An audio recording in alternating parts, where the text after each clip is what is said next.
Soekarno lahir di Surabaya pada 6 Juni 1901 dengan nama kecil Kusno Sosrodihardjo. Ia adalah putra Raden Sukemi Sosrodihardjo dan Ida Ayu Nyoman Rai. Sejak kecil, ia sering sakit-sakitan sehingga namanya diubah menjadi Soekarno. Meski begitu, ia dikenal cerdas dan memiliki rasa ingin tahu yang tinggi. Masa kecilnya dihabiskan di Tulungagung sebelum pindah ke Mojokerto untuk bersekolah. Pendidikan menjadi bagian penting dalam hidupnya. Ia bersekolah di European Leisure School, ELS, sebuah sekolah dasar khusus untuk kalangan elit pada masa itu. Saat melanjutkan pendidikan di Hooker Barker School, HBS, di Surabaya, Soekarno tinggal di rumah HOS Cokroaminoto.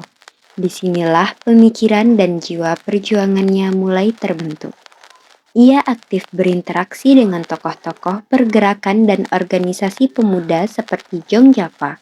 Semangat nasionalismenya semakin kuat hingga akhirnya ia melanjutkan pendidikan di Teknise Hoge School to Bandung, sekarang Institut Teknologi Bandung.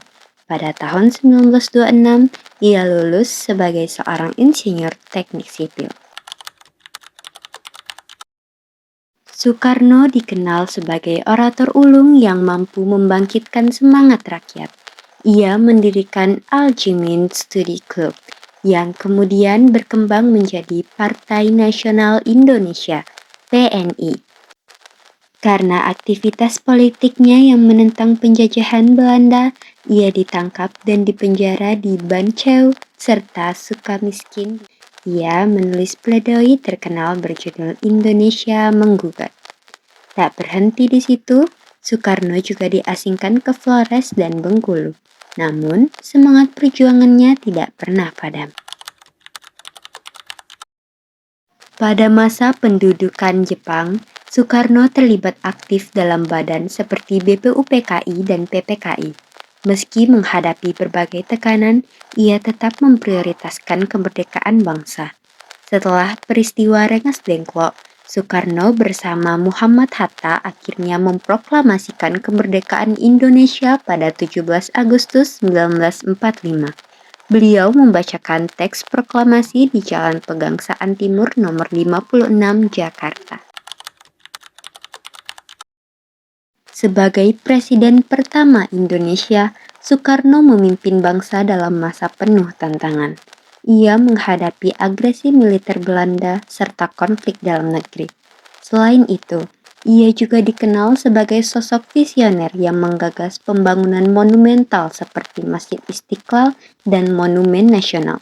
Di tingkat internasional, Soekarno menjadi penggagas Konferensi Asia Afrika 1955 yang melahirkan semangat solidaritas negara-negara berkembang. Memasuki tahun 1965, kondisi kesehatannya mulai menurun akibat gangguan ginjal. Setelah penyerahan kekuasaan pada tahun 1967, kehidupannya semakin terbatas. Pada tanggal 21 Juni 1970, Soekarno wafat di Rumah Sakit Pusat Angkatan Darat Gatot Subroto, Jakarta. Soekarno bukan hanya seorang pemimpin, tetapi juga simbol perjuangan, keberanian, dan semangat kemerdekaan bangsa Indonesia. Namanya akan selalu dikenang dalam sejarah sebagai proklamator dan bapak bangsa.